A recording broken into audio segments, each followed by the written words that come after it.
Hey everyone, Carl here with Literate Lessons, and today we're going to start our Ruination Pokemon coverage. Regulation C rules are just 4 weeks away, and that gives us plenty of time to cover the 4 new Pokemon being added to the format: Ting-Lu, Chi-Yu, Qianpao, and Wo-Chien. We're going to start with Ting-Lu first, because I think Ting-Lu has a lot of very potential upsides, and probably has the best potential to be the most played Ruinous Pokemon of the 4. I know everyone really loves Chi-Yu and Qianpao for their offensive capabilities. However, I think as the format starts to develop, people will realize that Ting-Lu is probably the best Ruination Pokemon out there. So overall, Ting-Lu is probably the most balanced Pokemon you can think of when it comes to just like stat distribution. Pokemon did a very good job of making sure this Pokemon has its stats where it wants it. It reminds me a lot of Glastrier from the Crown Tundra DLC expansion. Very high base HP, very high attack, very good defense, decent special defense, and they made sure that there was no extra stats in its special attack or its speed. This means that this Pokemon hits really hard, is really, really bulky, and can do a lot of damage when it needs to.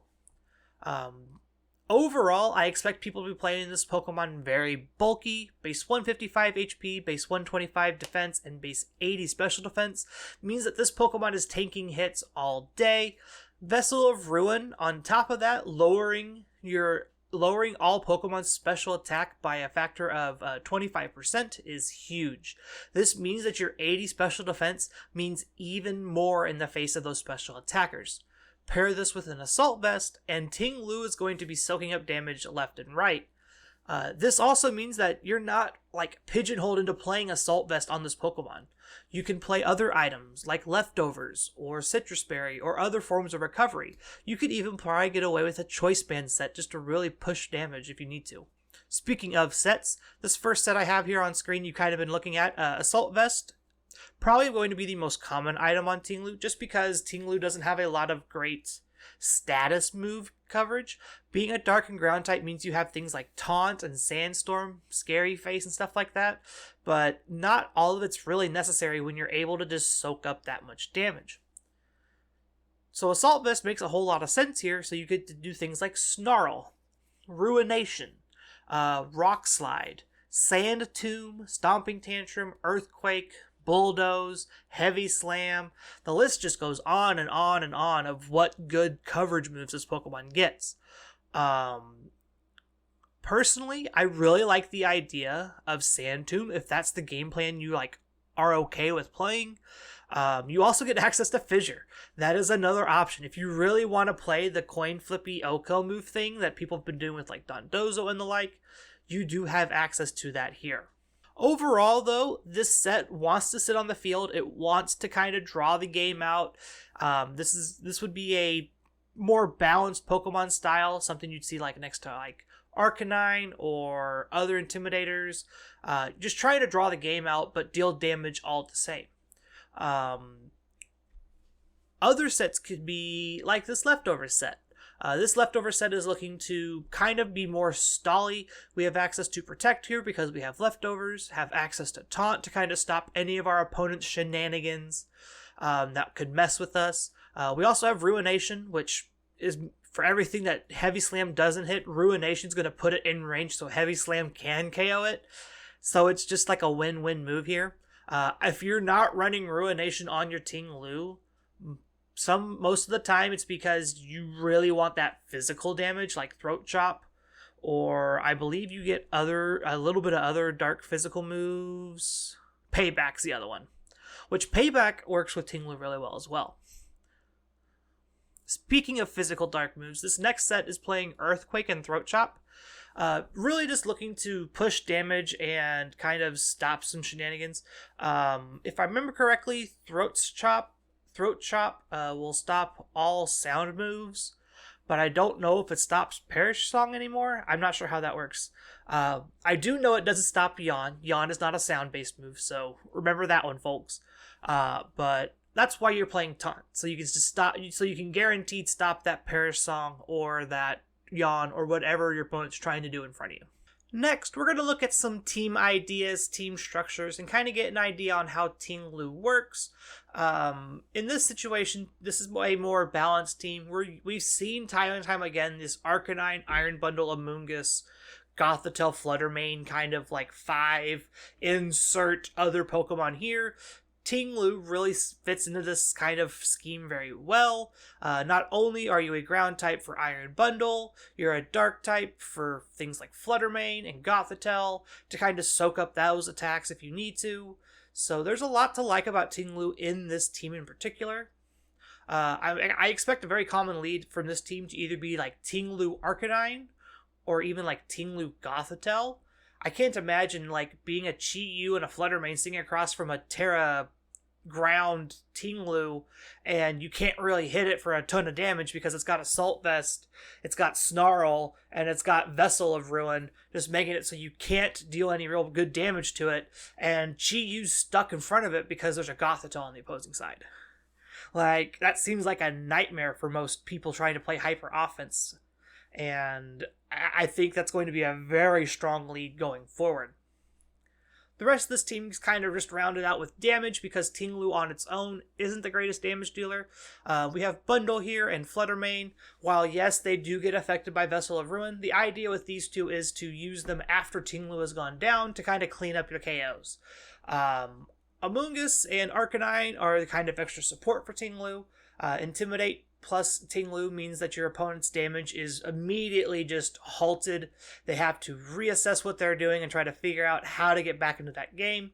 Amoonguss kind of just lets you heal things up. Gothitelle does the same thing to an extent. It means that Ting-Lu gets to last longer, your other Pokemon get to last longer, and kind of gets you into a spot where you might be able to win a game that way. This next version of a team is more leaning into the stall aspects that Ting-Lu can provide.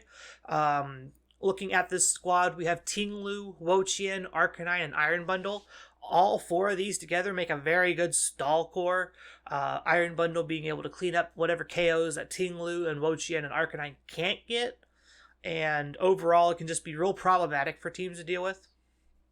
We also have access to Garganacl on this team, using its signature move Salt Cure to really kind of just put your opponents in a squeeze and get that last little bit of HP that your opponents might have on their Pokemon to go away. Iron Hands is here to kind of round out a lot of our type coverage issues.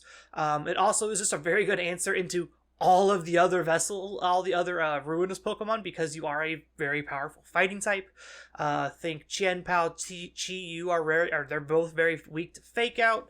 Also really don't appreciate like staring down Drain Punch or Close Combat or anything like that. And so overall, I think this 6 is very, very powerful. If you're into the stall archetype, you can probably start with this and kind of work your way into a good stall team. The last team I'm going to talk about is Monferno Bros, first place team from the only Regulation C team event I could find on Limitless. They piloted this team to an 8-0 finish, completely decimating their competition. I think they dropped maybe 2 to 3 games the entire way through the tournament, so congratulations to them. This team is very, very cool. Ting-Lu obviously is a very good and powerful Trick Room Sweeper. Pairing this next to another very good, powerful Trick Room Sweeper in Armarouge makes a lot of sense. Their coverage-wise kind of just fills both needs. Ting-Lu hits everything Armarouge really can't, and Armarouge hits a lot of Ting-Lu's weaknesses, so that's very good back and forth. It also means you're not like really dead to anything that has very good special bulk and physical bulk, vice versa. Really cool stuff. I feel like the rest of this team, Annihilate is just more physical coverage to kind of push more damage, and then Lycanroc and Tyranitar for when Trick Room isn't very, very good. Overall, I like this idea of Ting-Lu, Indeedee, and Armarouge. I believe the other 3 partners can be kind of whatever you want them to be, but overall, this 6 looks very, very powerful, and I really like it a lot. Let's talk EVs real quick before I go. A lot of Ting-Lu having that very high HP, your immediate thought is to just max HP and run with it, and I feel like that's a very good pitfall for newer players to fall into. When you have a very high HP like this, you can easily just invest more into your defenses to get the same result. In this case, I could expect seeing like almost no HP investment or little HP investment just to reach certain damage calcs, and then investing a ton into attack and then probably into special defense to kind of round out the Pokemon. This Pokemon is insanely bulky and insanely powerful. I would expect things like Brave Nature, Relaxed Nature, or maybe Adamant, depending on what the team is doing and how the team plays around. Overall, Ting-Lu is a very powerful Pokemon. I think that this Pokemon offers a lot of good utility for both hyper-offensive teams and Trick Room teams and everything in between. I can't see a world where Ting-Lu just falls flat on its face and doesn't become a good Pokemon. Dark and ground coverage is such a good coverage pairing that I can't imagine that Ting-Lu just doesn't see play at all. Again, if you like what you see, make sure to do all that fun YouTube stuff for us. Like, comment, subscribe. It helps us out a lot. Outside of all that, make sure to come back next week where we're going to be covering Chi-Yu and its fiery special attack. Bye, everyone.